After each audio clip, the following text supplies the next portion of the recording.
How's it going, everybody? I'm Zach, and this is the Typical Rug Channel. After making my video yesterday, I started researching more heavily into AI, and I found this project that the U.S. military has been working on since 2016 called Project MAVEN. Essentially what Project MAVEN is it would scan over a set of satellite data or thermal data and relay it back to soldiers who would then identify and mark targets that were suggested by this AI program. So on an evening in summer 2020, soldiers from the 18th Airborne Corps for the first time used this artificial intelligence program to scan satellite and thermal data with the objective to identify and suggest targets. The program would ask its human operators to first confirm its selection, which on this particular day happened to be a decommissioned tank. After deciding the program had it right, the system would send a message to the M142 HIMARS system instructing its operator to fire. For the first time ever, American soldiers had struck a target identified and located completely by an AI program. Less than 4 years after that milestone, and America's use of AI in warfare is no longer theoretical. In the past weeks, computer vision algorithms that form part of the U.S. Department of Defense flagship AI effort, Project MAVEN, have located rocket launchers in Yemen and surface vessels in the Red Sea. This has also helped to narrow targets for strikes in Iraq and Syria. According to Schuler Moore, the chief technology officer in the U.S. Central Command, the U.S. isn't the only country making this leap. Israeli military forces are using AI to create target recommendations in Gaza, and Ukraine is likely employing AI software, said the same chief officer. But what is MAVEN exactly? MAVEN itself is a system built around powerful algorithms intended to identify personnel and equipment on the battlefield. Relying on breakthroughs in machine learning, the system can teach itself to pick out objects based on training data and user feedback. For example, the Pentagon's AI models can learn whether changes to a building can be significant or insignificant, suggesting, for example, whether an adversary is building a new military base or a base for other sort of manufacturing. The United States especially is very heavily invested into this AI warfare, as they now have a senior official in charge of so-called algorithmic warfare.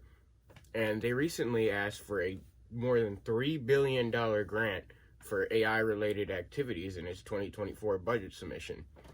It seems that several new staff at the Pentagon office has made quite a dedication to improving the algorithmic technology of the United States, with one officer, Will Roper, stating that in 2016, the Defense Department lacked a mass cloud storage computer or computer-friendly data, and that officials had poor understanding of machine learning. In 2017, the vendor's programs were also inconsistent. One might flag an object simply as a tank, and another as a Soviet-designed T-72. Performance was even worse outside the lab, and some systems struggled to handle poor network connections and old computers. Both became common problems in the field. In 2018, however, Project MAVEN almost met its end before it ever came to fruition, when thousands of engineers at Google signed off on a petition protesting the involvement in warfare technology. This caused Google to not renew its contract. However, MAVEN gained other investors, such as Amazon, Planter, ECS Federal, L3 Harris Technologies, Maxar Technologies, Sierra Nevada, and Microsoft. As the MAVEN was gradually improved, eventually it would be approved for live-fire testing in 2020. This includes the 2020 artillery test at Fort Liberty. They would begin collaborating with allies such as the UK. The 18th Airborne Corps would use the AI program in connection with bombers, fighter jets, and drones in an effort to create coordinated strikes.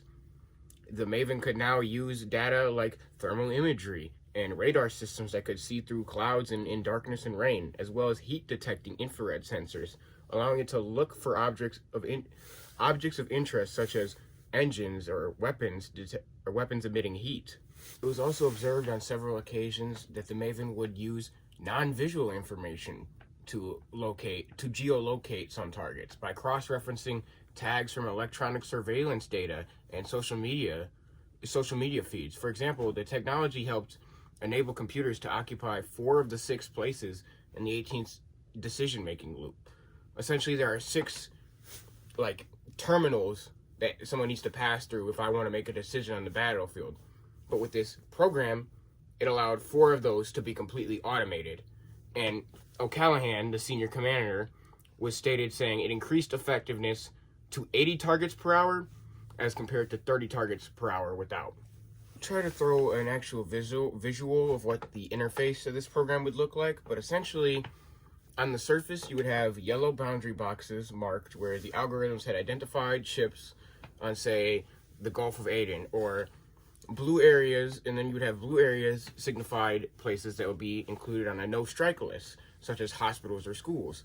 And on the left side of the screen you would have icons offered as separate data streams, such as vessel tracking feeds. And this would be overlaid on the map. And there was also a separate function for a tactical data link, which is a method for transmitting a commander's decision to fire a weapon directly between the 2 machines.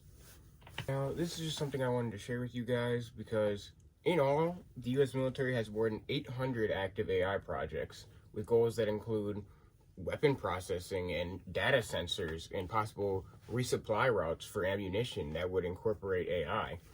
So I just kind of wanted to raise awareness on the topic, and thanks for watching.